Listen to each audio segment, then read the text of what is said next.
The acorns are again ripe on your oaks, the leaves of your nut tree begin to turn gold, the fruit trees you planted a lustre since droop with their weight of crimson fruit, the little gray squirrels leap nimbly from bough to bough busily preparing for winter's siege.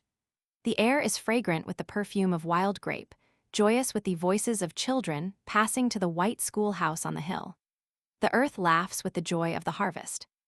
What thank offering can I bring for this year that has not yet taught me how to live without you? Only this sheaf of gleanings from your fields. Oak Glen, September 1911. Foreword.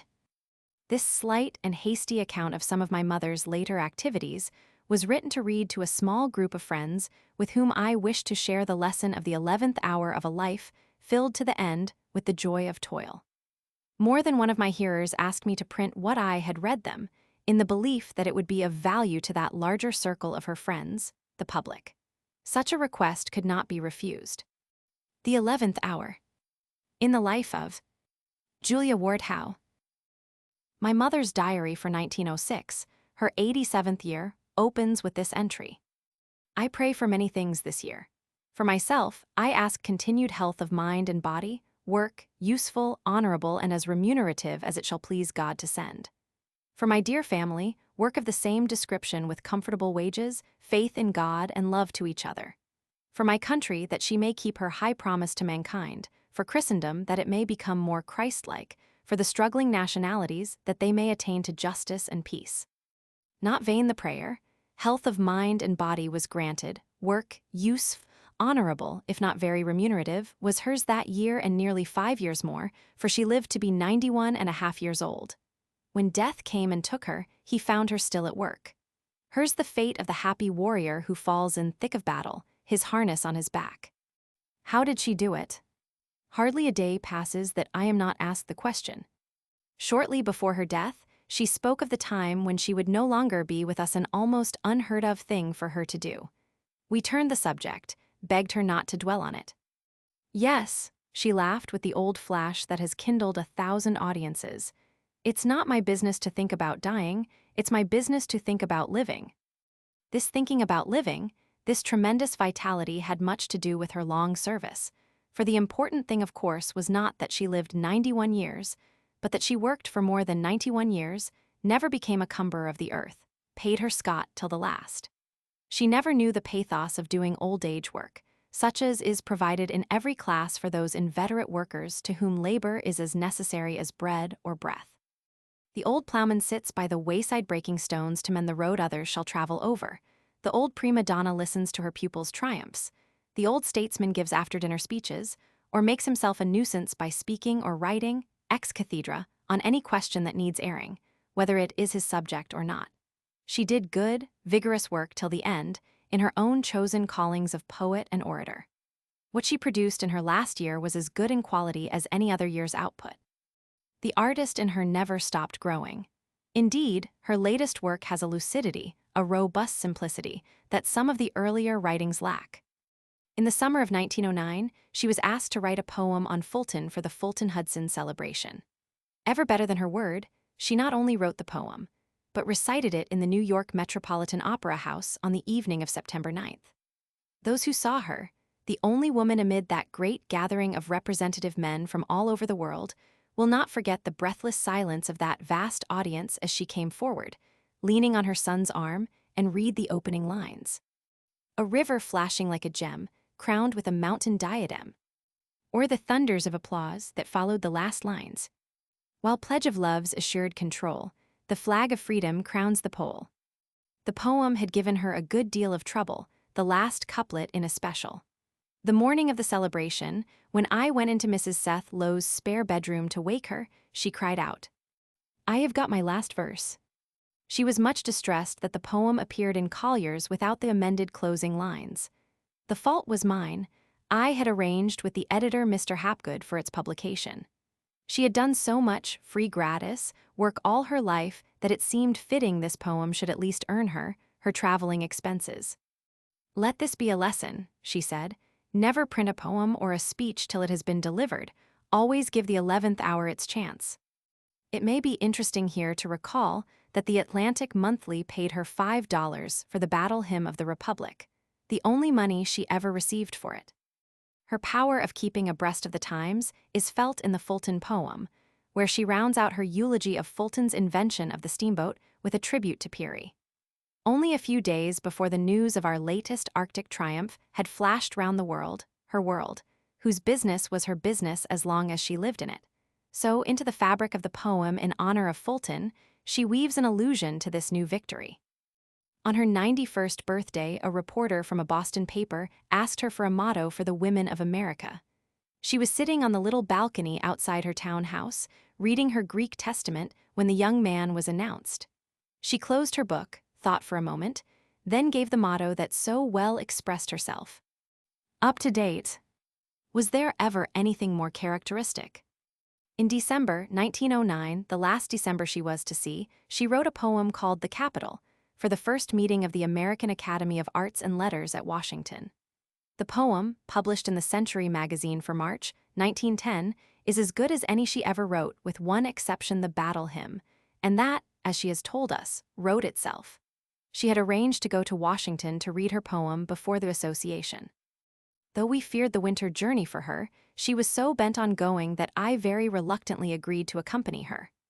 A telegram, signed by William Dean Howells, Robert Underwood Johnson, and Thomas Nelson Page, all officers of the association, urging her not to take the risk of so long a journey in winter, induced her to give up the trip.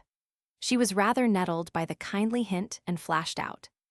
"Ha, they think that I am too old, but there's a little ginger left in the old blue jar." She never thought of herself as old, therefore she never was really old in the essentials. Her iron will, her indomitable spirit, held her frail body to its duty till the very end. "Life is like a cup of tea, the sugar is all at the bottom," she cried one day. This was the very truth. She knew no winter of discontent. Her autumn was all Indian summer, glorious with crimson leaves, purple and gold sunsets. In April 1910, she wrote the third and last of her poems to her beloved friend and minister, James Freeman Clarke. She read this poem twice, at the centenary celebration of Mr. Clarke's birth held at the Church of the Disciples, April 3rd, and the day after at the Arlington St. Church. Compared with the verses written for Mr. Clarke's 50th birthday, and with those celebrating his 70th birthday, this latest poem is to me the best. The opening lines bite right into the heart of the matter. As she read them standing in the pulpit, a thrill passed through the congregation of her fellow disciples gathered together in memory of their founder. "Richer gift can no man give than he doth from God receive. We in greatness would have pleasure, but we must accept our measure. Let us question, then, the grave, querying what the Master gave, whom, in his immortal state, grateful love would celebrate. Only human life was his, with its thin-worn mysteries. Lifting from the past its veil, what of his does now avail? Just a mirror in his breast that revealed a heavenly guest, and the love that made us free of the same high company." The poem on Abraham Lincoln, written for the Lincoln Centenary and read by her at the meeting in Symphony Hall, Boston, February 12, 1909, is perhaps the best of the innumerable memorial poems she composed. As one by one the centenaries of this and that member of the band of great men and women who made our country illustrious in the 19th century were celebrated, it came to be considered as a matter of course that she, almost the last survivor of that noble company, should write a poem for the occasion. So difficult a critic as Professor Barrett Wendell said to me that he considered some of the stanzas of the Lincoln poem as good as the battle hymn. I remember he particularly liked the last two verses. "A treacherous shot, a sob of rest, a martyr's palm upon his breast, a welcome from the glorious seat where blameless souls of heroes meet, and, thrilling through unmeasured days, a song of gratitude and praise, a cry that all the earth shall heed to God, who gave him for our need." During her last summer, she was in correspondence with her friend Mr. Garrison about the publication of a volume that should gather up into one sheaf these scattered occasional poems. She had this much on her mind and made every endeavor to collect the poems together. Some of them had never been printed, and of others she possessed no copy. She stopped in Boston on her way to Smith College in the last days of last September and spent an afternoon in her Beacon Saint house looking for some of those lost poems. Her wish was fulfilled, and the posthumous volume, to which we gave the title At Sunset, lies beside me. Look down the page of contents and note how various are the names that figure in the list of personal poems, and what a wide range of character they show. Beginning with Lincoln, Dr. Holmes, Washington Allston, Robert E. Lee, Whittier, Lucy Stone, Phillips Brooks, Robert Browning, Archbishop Williams, and ending with Michael Anagnos. This is a wide swath to cut, wide as her own sympathy. One poem of hers that has soothed many a wounded heart should be better known than I believe it to be. Though it has no dedication, it might well be dedicated to the men and women who have tried, and who to the world seem to have tried in vain. Endeavor. What hast thou for thy scattered seed, O sower of the plain? Where are the many gathered sheaves thy hope should bring again? The only record of my work lies in the buried grain. Zero conqueror of 1,000 fields, in dinted armor dight, what growths of purple amaranth shall crown thy brow of might? Only the blossom of my life flung widely in the fight. What is the harvest of thy saints, O God, who dost abide? Where grow the garlands of thy chiefs in blood and sorrow dyed? What have thy servants for their pains? This only to have tried. On the 26th of July, 1908, she wrote, "The thought came to me that if God only looked upon me, I should become radiant like a star." This thought is embodied in the following quatrain. Wouldst thou on me but turn thy wondrous sight, my breast would be so flooded by thy light, the light whose language is immortal song, that I to all the ages should belong. Two lines of hers have always seemed to me to express above all others her life's philosophy. In the house of labor, best can I build the house of rest. Of all her labors, heavy and varied as those of Hercules, her poetry was what she loved best. But she lived in an age when there are few who can take their spiritual meat in verse. The age of steel is an age of prose, and so she labored in season and out to give her message in prose as well as in poetry, with the spoken word as well as the written. She was the most willing of troubadours. She hastened gladly wherever she was called, whether it was to some stately banquet of the muses like the Bryant Centenary, or to a humble company of illiterate Negroes in the poor little chapel at Santo Domingo, where she preached all one season. Whether some rich and powerful association like the Woman's Club at Chicago summoned her, or some modest group of working women on Cape Cod, she was always ready. She asked no fee, but accepted what was given her. She spoke and wrote oftenest for love, and next often for an honorarium of $5. The first need of her being was to give. So much had been given to her that she was forever trying to pay the debt by giving of her store to others. I find in her own handwriting the best expression of this need of giving. That was perhaps the prime necessity of her life. I, for one, feel that my indebtedness grows with my years, and it occurred to me the other day that when I should depart from this earthly scene, God's poor debtor might be the fittest inscription for my gravestone if I should have one. So much have I received from the great giver, so little have I been able to return. One day, a rash, scatter-brained fellow, who was always getting himself and others into hot water, asked her this question: "Is it not always our duty to sacrifice ourselves for others?" She knew very well that he was contemplating a perfectly reckless step and was trying to hoodwink her and himself into thinking the action noble, because it would be so disadvantageous to himself. The boy, I fear, forgot her answer. Here it is for you to remember and lay to heart. We must always remember that we come into the world alone, that we go out of the world alone, that there is nothing to us but ourselves. Certain things, she held, we must sacrifice: selfish personal ends, comfort, pleasure, ease. But if we are to fight the good fight, we must not make the fancied sacrifice of letting our arms rust, while we lay them down to fight another's battle 9 times out of 10, an easier thing to do than to fight our own. She had met with so much opposition all her life through serving the unpopular causes of abolition, woman's suffrage, religious freedom.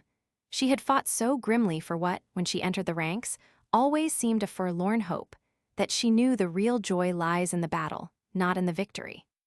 Her last public appearance in Boston was at a hearing in the State House, where she came to plead for the cause of pure milk. This was on the 23rd of May, 1910, 4 days before her 91st birthday.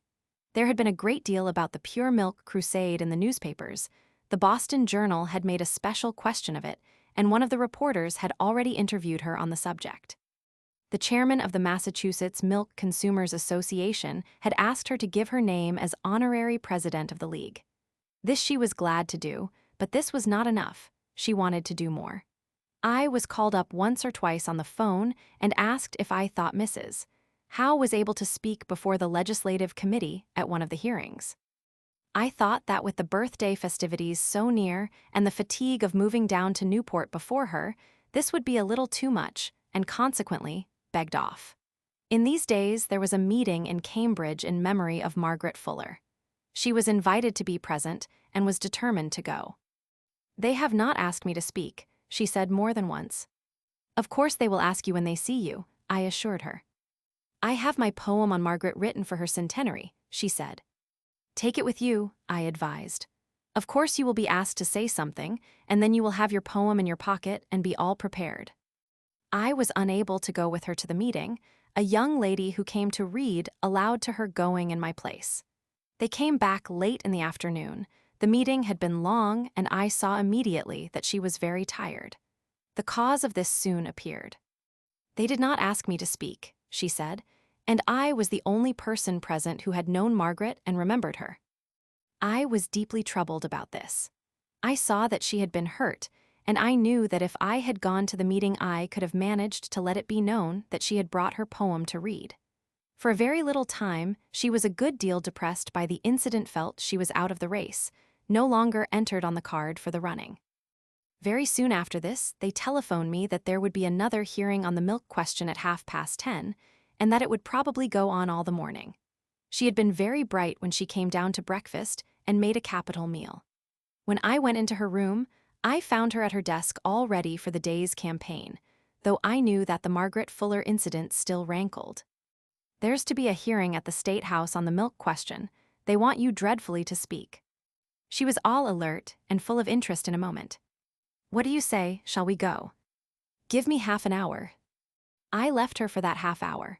When I returned, she had sketched out her speech and dressed herself in her best flowered silk cloak and her new lilac satin and lace hood, a birthday gift from a poor seamstress.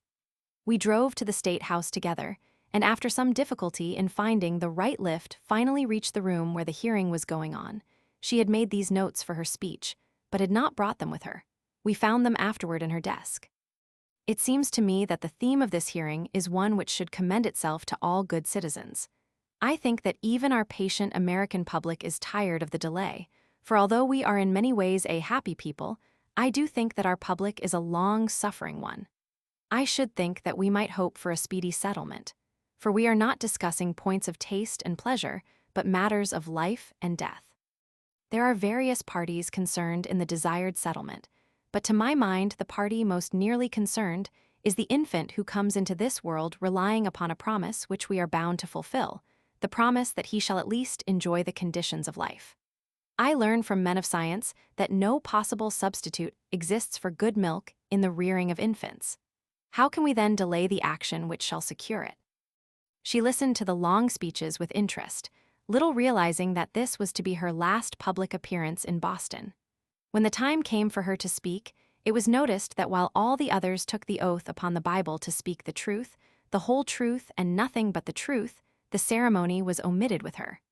As her name was called, she rose and stepped forward, leaning on my arm. "You may remain seated, Mrs. Howe," said the chairman. "I prefer to stand," was the answer. So, standing in the place where, year after year, she had stood to ask for the full rights of citizenship, for the right to vote, she made her last thrilling appeal for justice. Her keen wit, her power of hitting the nail on the head, were never used to better purpose. The hearing had been long and tedious. There had been many speeches, the farmers who produce the milk, the dealers who sell it, worthy citizens who were trying to improve the quality of the milk supply, experts whose testimony showed the far from ideal conditions under which the milk of the great city is brought to its consumers. Everything had been proper, commonplace, prosaic, deadly dull. Her speech was short and to the point, giving in a few words the whole crux of the matter. Her presence, the presence of the old Sibyl, mother, grandmother, great-grandmother, was extraordinarily romantic.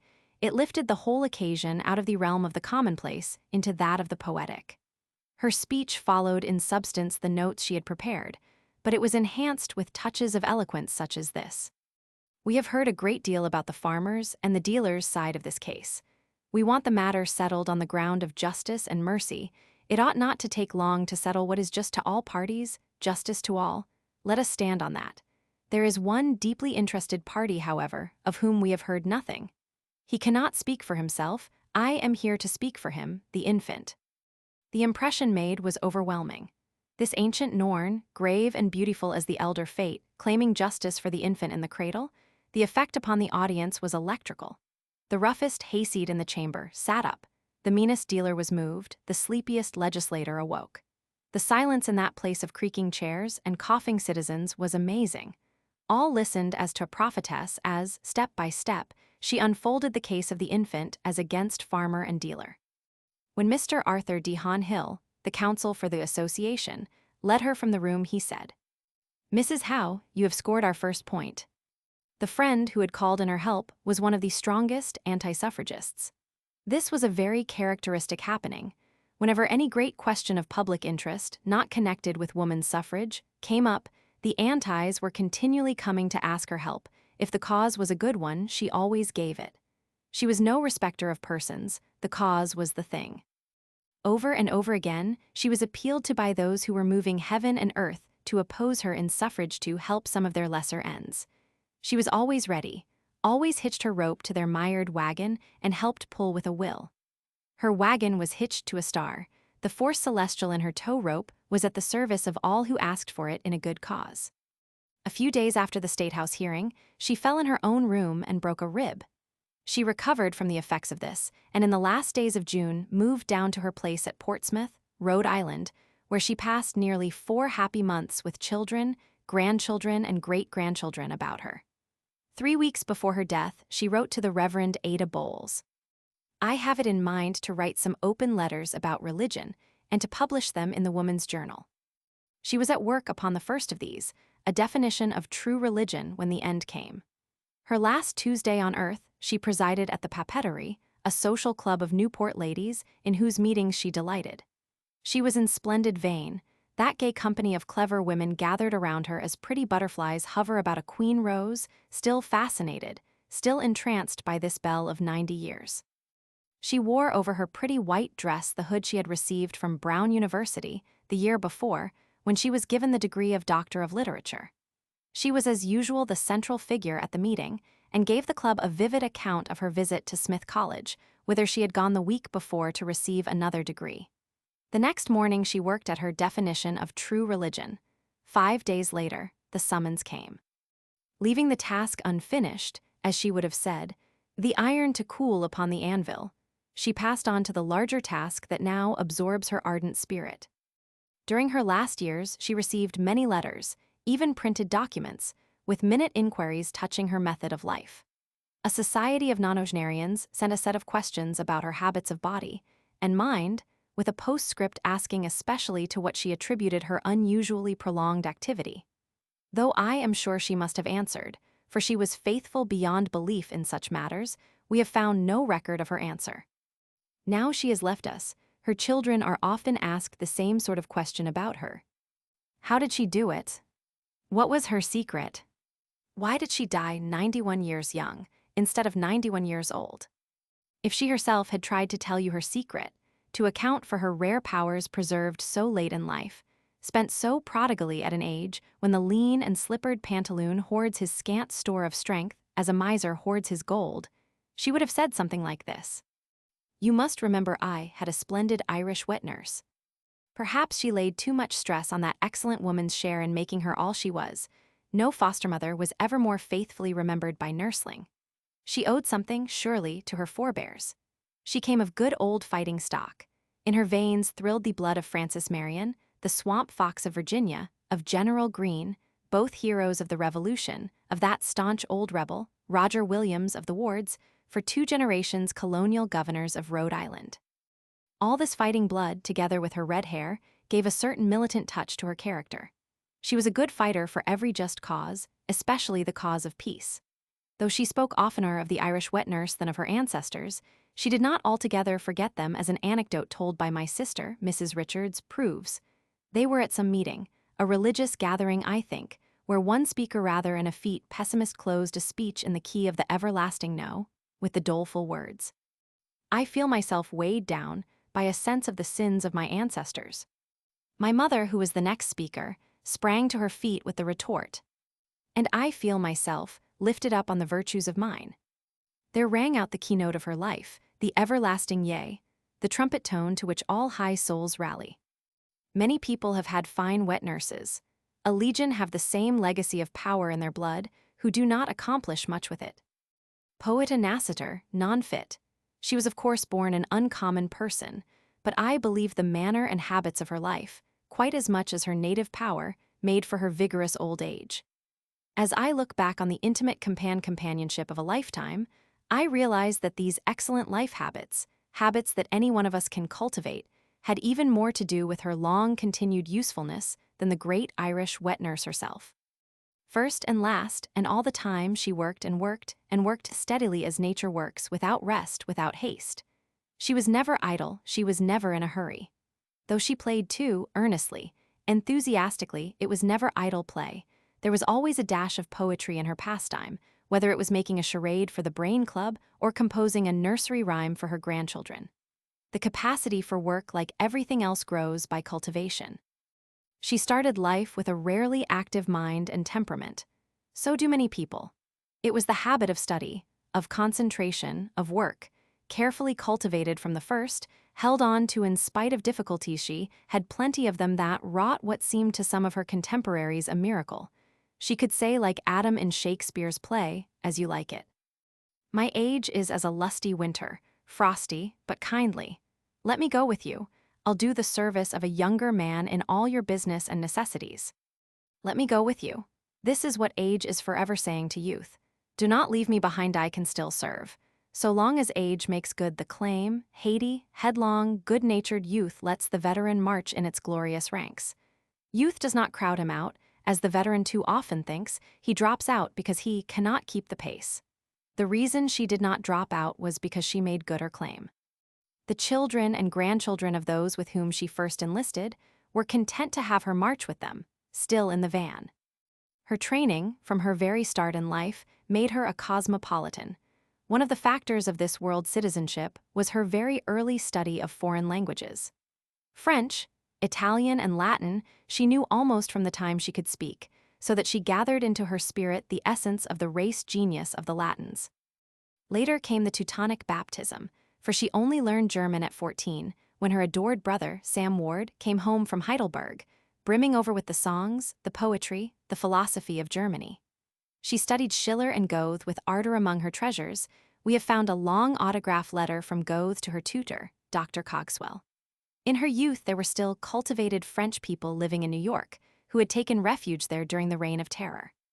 She remembered one of these gentlemen in exile who gave her French lessons, another who came to the house when there was a dinner party to mix the salad, a third who came to dress her hair for a ball.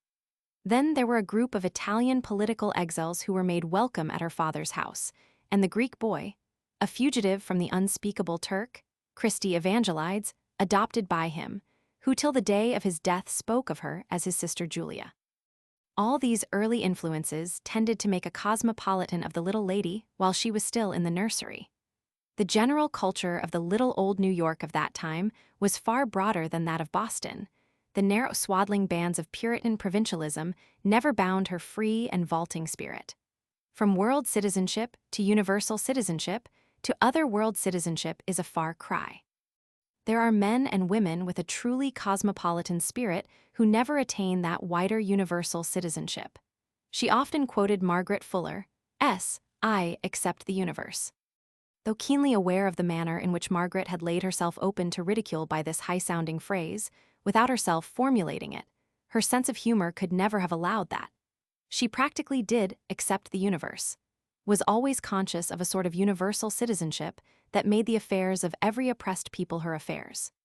No hand, however dirty, was ever stretched out to her that she did not take it in her own, and in taking it recognized the God in the man. She carried a touchstone in her bosom by which she found gold in natures that to others seemed trivial and base. She had few intimate friends, none in the usual sense of the term, for with all her bonhomie that made her the friend of all the world. The universal friend was her only real intimate. Her reserve of soul was impenetrable. Only her poems, and occasionally a page in her diary, give us any insight into her spiritual nature, glimpses of a certain high companionship with the stars and the planets. We hear much of the dual nature of man. The term misleads. Man, or at least woman, has a triple nature, is made up of flesh, mind, and spirit. How did she use these three different natures, the physical, the intellectual, the spiritual? In her youth, the views of health were very different from what they are now. As a child, she lived the greater part of the year in New York, where she was never encouraged to take much outdoor air or exercise. Every afternoon at 3 o'clock, the big yellow and blue family coach, drawn by two fat horses, came to the door to take the children out for a drive. Even when they went to the country for a change of air, the children's complexions were more considered than their health. Miss Danforth, an old friend of the family, told my mother in later years of having met the Wards at the seaside, where Julia, who had a delicate ivory complexion, wore a thick green worsted veil when she went down to the beach. Little Julia has another freckle today, the visitor was told. It was not her fault, the nurse forgot her veil. She was from the first a natural student, loving her books better than anything else, but she was a perfectly normal child too, and her good spirits and her social gifts often tempted her from her work. Her sister Louisa remembered that she used to make her maid tie her into her chair so that she should not be able to leave her study should the temptation assail her. In spite of a too sedentary youth, she started life with an uncommonly good body.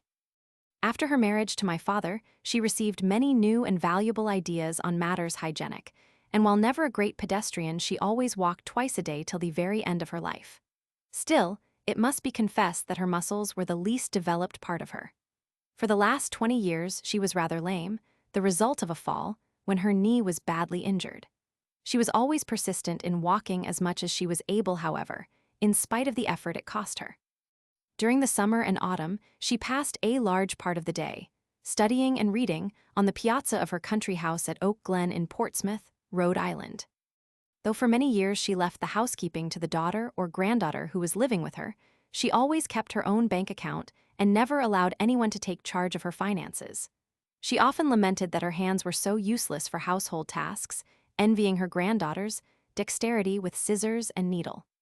I must not forget to mention her practicing. She had a beautiful voice which had been carefully trained in the old Italian method. She practiced her scales regularly all her life. I have often heard her say she believed the exercise of singing was very valuable in preparing her for public speaking. She was faithful, too, in practicing on the piano and always played her scales so that her fingers never lost their flexibility or the power to do the things she really wanted them to do to hold the pen. She almost never dictated, but wrote everything with her own hand, to play the piano, to accompany her speaking with appropriate gestures. To the last, her hands retained their exquisite shape. The cast made from them, after death, shows their unimpaired beauty. My father was very strict about diet. All fried abominations were taboo with him: pastry, high seasoning, ham, coconut cakes, all rich food were anathema maranatha. From first to last, she was frankly a rebel in this matter. It was said, in the family, that she had the digestion of an ostrich. In spite of all opposition, she calmly continued to eat whatever she fancied to the end of her life. During her last summer, she wrote to her physician asking permission to eat ham and pastry, dishes that to her daughters seemed a little heavy for summer weather. At her last luncheon party, she was advised not to eat pâté de foie gras or to drink champagne. She put aside the advice with the familiar remark we all knew so well: "I have taken these things all my life, and they have never hurt me." The fact of the matter was, she had a perfect digestion which she used carefully and never abused. She ate moderately and slowly, with an entire disregard to what is usually considered good for old people. She rose at 7. In her youth and middle age, she took a cold bath. In later years, the bath was tepid. Well or ill, it was never omitted. During the last 20 years, that great fourth score so rich in happiness to herself and her family, and that greater family of hers, the public, she took a little light wine with her dinner, for her stomach's sake, as she would say, quoting St. Paul.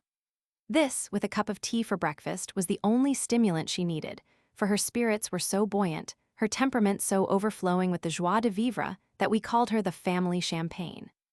Breakfast with us was a social meal. There was always conversation and much laughter, for she came down in the morning with her spirits at their highest level. She slept about 8 hours. Until her 70th year, I never knew her to lie down in the daytime, unless she was suffering with headache. The first part of that 70th year was not a good time for her.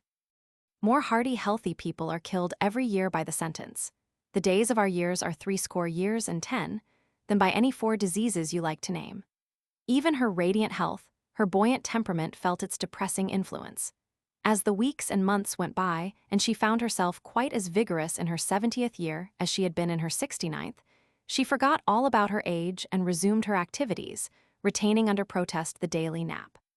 She lay down with the clock on the bed beside her. 20 minutes was quite time enough to waste in napping. During the last 5 or 6 years, always grudgingly, she gave a little more time to resting, taking a half-hour siesta before luncheon, another before dinner, to rest her back. She always sat in a straight-backed chair, never in her long life having learned how to lounge in an easy chair. She was by nature a night owl and never wanted to go to bed if there was any other night owl to keep her company. So much for her use of that faithful servant, the body. If the development of her muscles was not quite up to the modern standard, her intellectual training far surpassed it.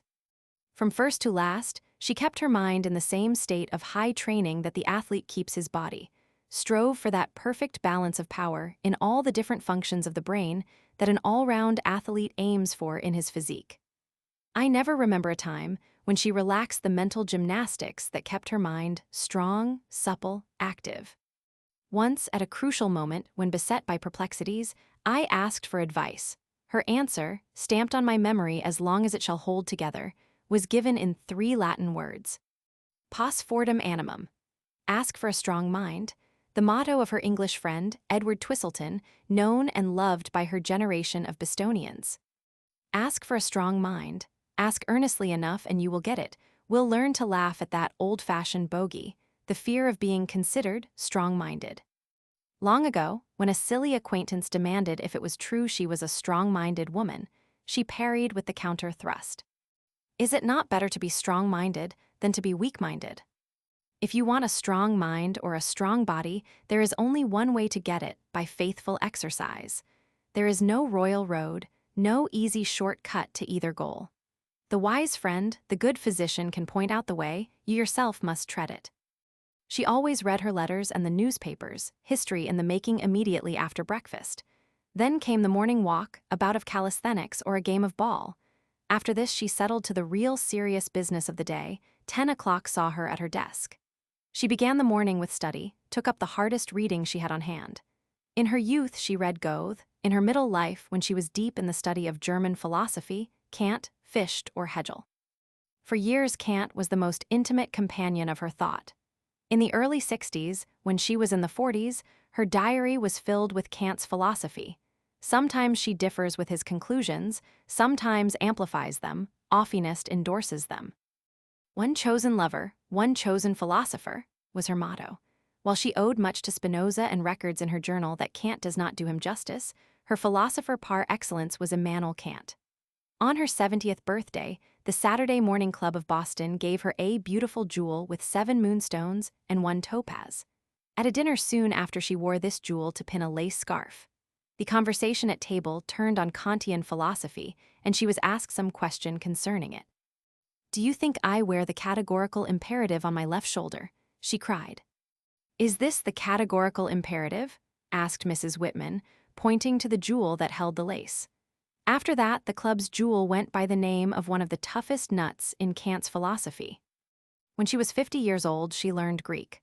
From the time she could read it fluently, the Greek philosophers, historians, and dramatists shared with the Germans those precious hours of morning study. In the end, the Hellenes rooted the Teutons and remained her most cherished intimates. At luncheon, she would tell us what she had been studying, an excellent way to teach children history. I shall never forget the day when she had read in Xenophon's Anabasis the account of the retreat of the Greeks, who formed part of the expedition of Cyrus.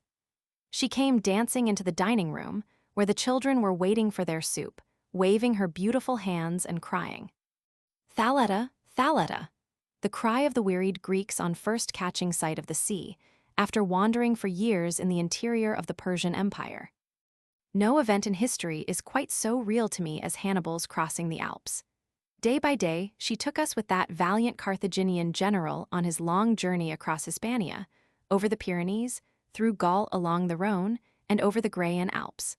The day Hannibal finally got his elephants over the little St. Bernard Pass and down into Italy was one of positive rejoicing for us little ones. Her imagination was so keen that, when she repeated to us what she had been studying, it always seemed as if she had seen these things with her own eyes, not merely read about them. The effort of studying Greek whetted her mind to its keenest edge.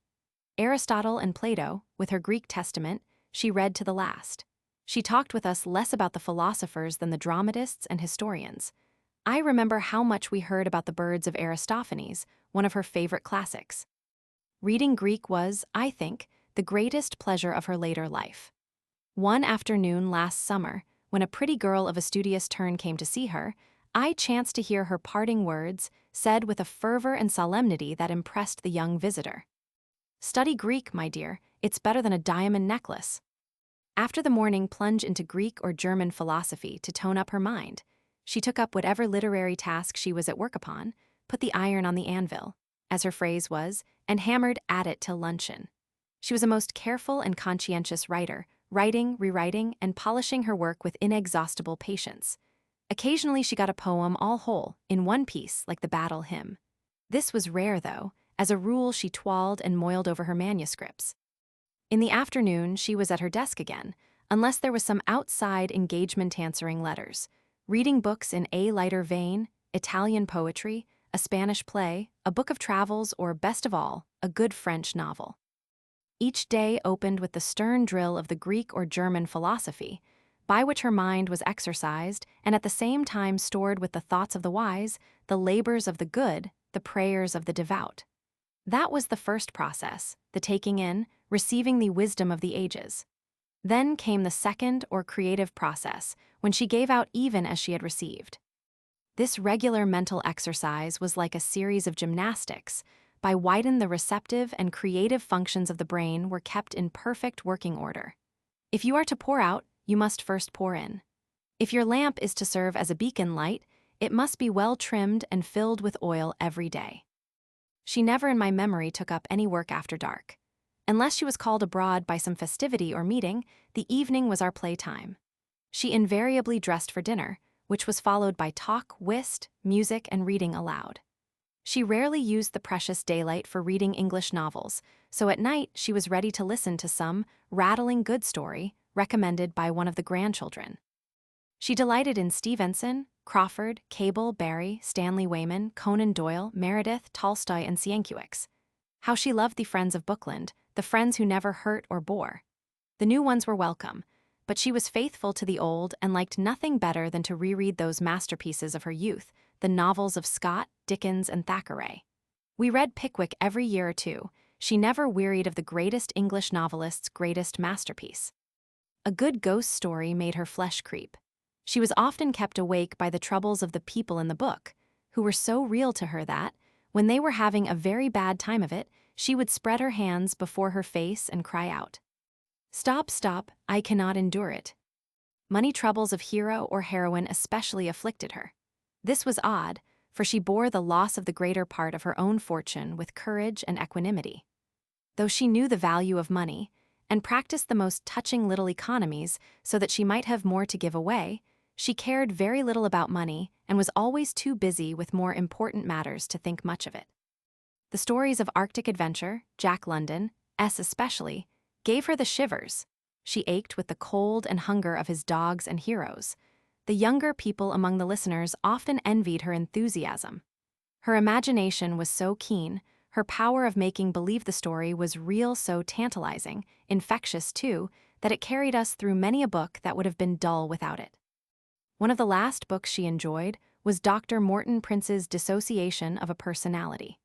She was deeply interested in this last word on psychology, and every day at luncheon gave us an account of Sally's last prank. In her later years, though she wrote much poetry, she did not read as much English verse as in her youth. I do not know at what period she studied Shakespeare, but she was so familiar with the plays that at the theater I have often heard her murmur a correction of a line falsely given by some player. Her memory was prodigious. It was like a vast collection of pigeonholes, where there was a place for everything, and everything was in its place. She seemed to have a sort of mental card catalog of all the knowledge that was stored away in her capacious brain. It was as if the subjects were all classified, and when she wished to speak, write, or think on any given one, she consulted the catalog, then went straight to the alcove in that well-stored library and brought forth volume after volume dealing with the subject under consideration. It will hardly be believed that she wrote her volume of reminiscences entirely from memory, never so much as consulting her own diary. It has been said of her that she remembered all she ever knew, whereas most of us forget a large part of what we have known. She certainly had an unusual command of her own knowledge. On one of my long absences in Europe, I had taken with me by mistake her large Worcester's dictionary, thinking it was mine. On my return after an absence of more than 2 years, I exclaimed, "How dreadful it was of me to take your dictionary. What have you done? Did you buy a new one?" "I did not know you had taken it," she said. "But how did you get along without a dictionary?" She was surprised at the question. "I never use a word whose meaning I do not know." "But the spelling." She gave a funny little French gesture of the shoulders, inherited with so much else from her Huguenot ancestors, of whom she knew little and thought much. It meant, I suppose, when you have learned Latin, Greek, French, German, Spanish, and Italian, you will have learned how to spell English perhaps. At sunset, sitting upon her piazza at Oak Glen, her eyes fixed on the flaming sky beyond her pines, if she chanced to be alone, she would repeat an ode of Horace. She was learning one, line by line, when the summons came. I remember her saying that this made the 30th ode she had committed to memory. Nous revenons et acute nos premiers amours. Horace, the delight of her youth, consoled what might have been some lonely hours in her last days. So much for the regular intellectual drill, by which she kept her mind delicately keen, as the soldier keeps his weapons for the fight, as the craftsman keeps the tools for his work. Admirable as this was, it was only the secondary source of her power. What was it fed the inner flame of her life so that it shone through her face, as fire shines through an alabaster vase? She tapped the great life current that flows round the world. To those who know the trick, 'tis the simplest, most natural thing in the world to do, as easy as for the babe to draw the milk from its mother's breast. You have merely to put yourself on the circuit, let the force universal flow through you, and you can move mountains or bridge oceans. She knew the trick. She was forever trying to teach it to others, to women in especial, to working women above all others. Her first waking act was prayer, aspiration, her last, thanksgiving, praise. Just as some persons' first action is to open the window and fill the lungs with fresh air, or to drink a glass of cold water, hers was to open wide the door of her soul and let the breath of the Spirit blow through it. She was a mystic, a seer. The battle hymn was not the only poem, given her in the gray dawn of day when the birds were singing their matins. Many of her best poems, her best thoughts came to her during the first moments of consciousness, when the Marthas of this world are wondering what they shall get for breakfast, or what clothes they shall put on. Poor Martha, dear Martha, try for the uplift and the grace they will come to you, even if yours is not the art to make a poem out of them. That is a special gift. Live your poem, and its music will turn the lives of those with whom you live from prose to poetry, change life's water into wine. She very rarely talked with her children on religious matters. Both she and my father had a dread of giving us the very narrow religious training they themselves had received. Conscious of the mistakes of such a bringing up, she shunned them, and though we all knew how devout a person she was, it was chiefly through her writings and her poems that we received a sense of the religious side of her nature. Her faith in a divine providence was the deep wellspring in which the roots of her being were fixed. She lived in daily communion with the divine life. Her diary is full of dreams that are like the ecstatic visions of the old saints. In the note already referred to written on the margin of a poem in her posthumous volume, At Sunset, she says, "The thought came to me that if God only looked upon me, I should become radiant like a star." Beatrice, her favorite of Shakespeare's heroines, says, "There was a star danced, and under that I was born." In October, the month she left us, a wonderful star appears in the heavens, and at this season of the year shines with an extraordinary brilliancy. She always watched for it and often pointed it out to others. What is the name of that star? I have heard her ask more than one man of science. It changes color like a flashlight in a lighthouse, flashes from white to green and then to red. At last, she asked the question of a man who could answer it, and learned that her star's name was Aldebaran, and that is one of the stars of the constellation of Taurus.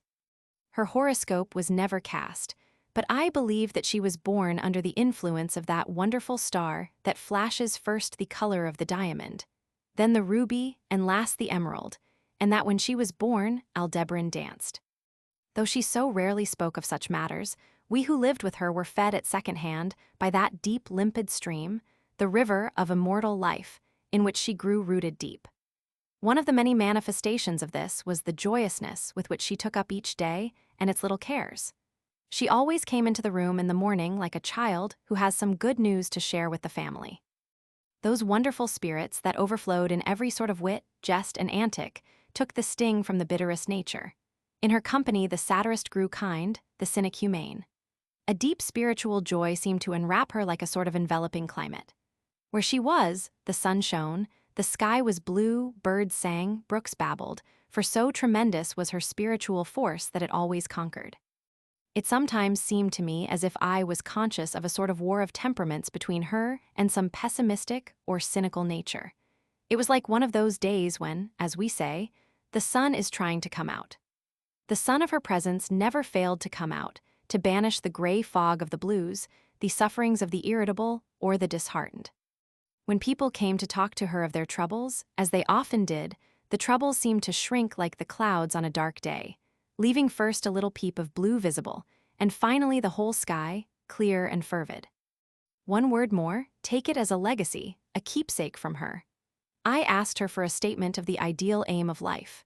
She paused a moment, then summed up the mighty matter in one sentence, clear and cosmic as a single raindrop, a very epitome of her own life. To learn, to teach, to serve, and to enjoy.